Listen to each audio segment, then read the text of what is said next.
Boris Johnson ने अपनी ही party में बगावत के चलते प्रधानमंत्री पद से इस्तीफा दे दिया। बता दें, ऋषि सुनक और स्वास्थ्य सचिव साजिद जाविद के इस्तीफे के बाद बीते 2 दिनों में कंजर्वेटिव पार्टी के 40 से ज्यादा सांसद इस्तीफा दे चुके हैं। पार्टी में भारी विरोध के चलते बोरिस जॉनसन पर इस्तीफे का लगातार दबाव बन रहा था और अंत में मजबूर होकर उन्होंने गुरुवार को इस्तीफा सौंप दिया। हालांकि अक्टूबर में नया प्रधानमंत्री चुने जाने तक बोरिस जॉनसन कार्यकारी प्रधानमंत्री बने रहेंगे। बोरिस जॉनसन के इस्तीफे के बाद भारतीय मूल के ऋषि सुनक को ब्रिटेन के अगले प्रधानमंत्री पद की रेस में सबसे आगे माना जा रहा है। बता दें कि ऋषि सुनक बोरिस कैबिनेट में वित्त मंत्रालय संभाल रहे थे, लेकिन बोरिस जॉनसन से अनबन की वजह से उन्होंने 5 जुलाई को अपने पद से इस्तीफा दे दिया। ऋषि सुनक की निजी जिंदगी की बात करें तो उनके माता पिता भारतीय मूल के हैं। हालांकि उनका जन्म 12 मई 1980 को इंग्लैंड के साउथहैम्पटन में हुआ था। ऋषि सुनक के पिता डॉक्टर हैं, जबकि मां मेडिकल स्टोर चलाती थी। अपने 3 भाई बहनों में ऋषि सुनक सबसे बड़े हैं। सुनक के दादा दादी आजादी से पहले पंजाब प्रांत में रहते थे, लेकिन 60 के दशक में वो अपने बच्चों को लेकर ब्रिटेन में आकर बस गए थे, लेकिन उनकी जड़ें आज भी भारत से जुड़ी हैं। ऋषि सुनक की पढ़ाई लिखाई की बात करें तो उन्होंने ब्रिटेन के विंचेस्टर कॉलेज में पॉलिटिकल साइंस में डिग्री हासिल की। इसके बाद उन्होंने ऑक्सफोर्ड यूनिवर्सिटी के लिंकन कॉलेज से फिलॉसफी और इकोनॉमिक्स की पढ़ाई की।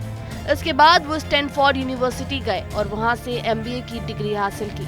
स्टैनफोर्ड यूनिवर्सिटी में एमबीए के दौरान उनकी दोस्ती इन्फोसिस के को-फाउंडर नारायण मूर्ति की बेटी अक्षता से हुई। इसके बाद इन दोनों ने 2009 में शादी कर ली। ऋषि सुनक की 2 बेटियां भी हैं, जिनका नाम कृष्णा और अनुष्का है। ऋषि सुनक के पॉलिटिकल करियर की बात करें तो 2015 में वो नॉर्थ यॉर्कशायर की रिचमोंड से सांसद बने। उस वक्त ब्रेक्जिट का समर्थन करने की वजह से पार्टी में उनका कद बढ़ता चला गया। तत्कालीन प्रधानमंत्री थेरेसा मे की कैबिनेट में कृषि ने बतौर जूनियर मिनिस्टर भी काम किया। 2017 के चुनाव में एक बार फिर वो बहुमत के साथ चुने गए। 2019 से 2020 तक उन्होंने ट्रेजरी के मुख्य सचिव का कार्यभार संभाला। बोरिस जॉनसन सरकार में ऋषि सुनक की लोकप्रियता का अंदाजा इस बात से लगाया जा सकता है कि वो ज्यादातर प्रेस ब्रीफिंग में सरकार के चेहरे के तौर पर नजर आते थे। कोरोना काल के दौरान उन्होंने ब्रिटेन को आर्थिक तंगी से उबारने के लिए एड़ी चोटी का जोर लगा दिया। कोरोना काल में चौपट हो चुकी ब्रिटेन की टूरिज्म इंडस्ट्री को 10,000 करोड़ का राहत पैकेज दिया था।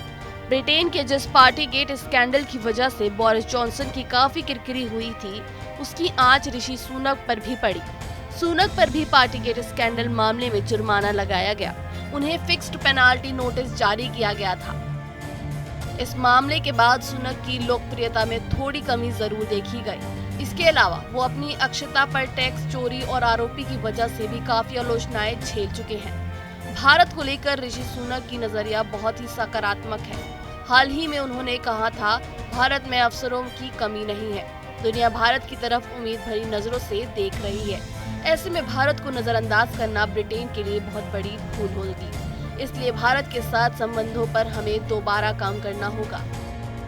दोनों देशों के बीच बराबरी की साझेदारी होनी चाहिए। हमारा ध्यान इस बात पर होना चाहिए कि हम ब्रिटेन आने वाले भारतीयों का जीवन किस तरह आसान बनाएं। अगर ऋषि सुनक प्रधानमंत्री बन जाते हैं तो ये शायद ब्रिटेन के इतिहास में पहली बार होगा जब कोई भारतीय मूल का व्यक्ति इस पद पर बैठा होगा।